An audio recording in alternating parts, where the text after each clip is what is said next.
आशा ji, Asha Bhosle, B R Chopra की film नया दौर से उन्हें मिली रियल सक्सेस। वो मानती हैं कि उनकी सक्सेस का क्रेडिट, ये जो टर्निंग पॉइंट है, जो एक बिग लीप है, ब्रेक है, वो बी आर चोपड़ा की फिल्म नया दौर से उन्हें हासिल हुआ।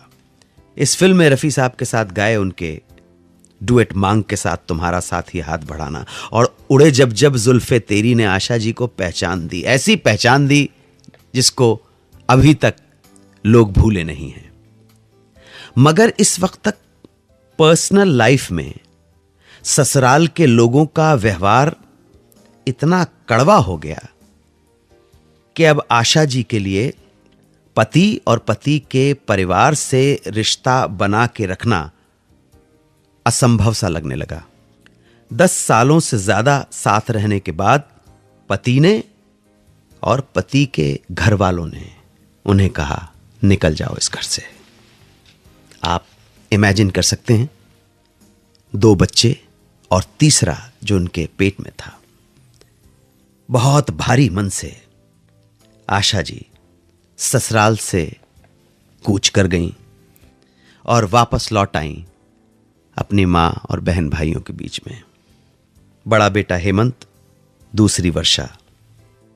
लेकिन इस वाकये ने, इस घटना ने, मुसीबत की इस घड़ी ने उन्हें और मजबूत बना दिया। उन्हें, उनके अंदर एक अजीब सी कहीं से शक्ति भर गई। निजी जीवन में आए इतने बड़े हादसे का असर आशा जी ने अपने प्रोफेशनल लाइफ में कभी नहीं पड़ने दिया और पूरा ध्यान बच्चों की परवरिश और अपने संगीत के करियर में लगा दिया। Asha ji has always been a fantastic mother, fantastic mother.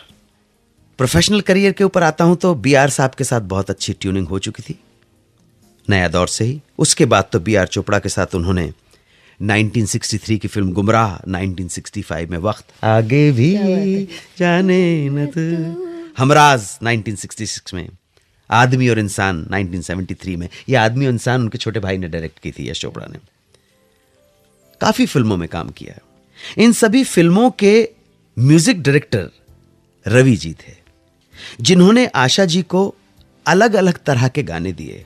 Nayyar साहब के साथ बहुत लंबे समय तक काम किया। दोनों के बीच बहुत मधुर संबंध भी हो गए। अब वो ज्यादातर गाने केवल आशा जी से गवाते थे।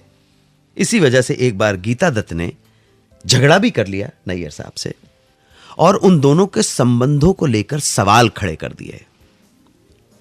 ओपी नैयर मेरे हिसाब से बहुत इंपॉर्टेंट ये नाम है आशा जी के professional as well as personal career का।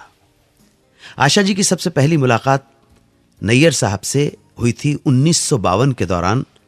फिल्म का नाम था छम छमा छम। इस जोड़ी को इनके सेंसस नंबर्स के लिए भी जाना जाता है। याद कीजिए 1965 की फिल्म मेरे सनम, यह है रेशमी जुल्फों का अंधेरा। नैयर साहब के लिए रिकॉर्ड किया आशा जी का आखिरी गीत रहा। फिल्म थी प्राण जाए पर वचन न जाए, चैन से हमको कभी आपने जीने न दिया। इसके लिए आशा जी को फिल्म फेयर अवार्ड जरूर मिला, लेकिन इसके बाद कुछ कारणों से ओपी नैयर और आशा भोसले के रास्ते अलग हो गए। हालांकि इसका कोई ठीक कारण कभी पता नहीं चला, लेकिन 2010 में अखबार में छपे उनके इंटरव्यू में आशा जी की बेटी वर्षा पे हाथ उठाना इसका मुख्य कारण बताया गया है। आशा जी से नैयर साहब के बारे में पूछने पर उनका यही कहना है कि मुझे जो भी काम मिला वो मेरी मेहनत और प्रतिभा की वजह से मिला, किसी के फेवर की वजह से नहीं। मेरे मेहरबान दोस्तों, आज तो उनका बर्थडे मना रहे हैं, वजह जो भी रही हो, लेकिन फिर कभी इस जोड़ी ने साथ काम नहीं किया। लेकिन जब इस जोड़ी ने साथ काम किया तो जो परिणाम निकल के आया वो हेवनली म्यूजिक है। क्यों great music director O P Nayyar साहब नाराज हो गए मोहम्मद रफी से और उनकी जगह नैयर साहब ने गवाना शुरू कर दिया महेंद्र कपूर को। आप सुनते रहें सुहाना सफर विद अन्नू कपूर, सिर्फ 92.7 बिग एफएम पर। 92.7 बिग एफएम पर आप सुन रहे हैं रेडियो का number 1 show Suhana suffer with Annu Kapoor.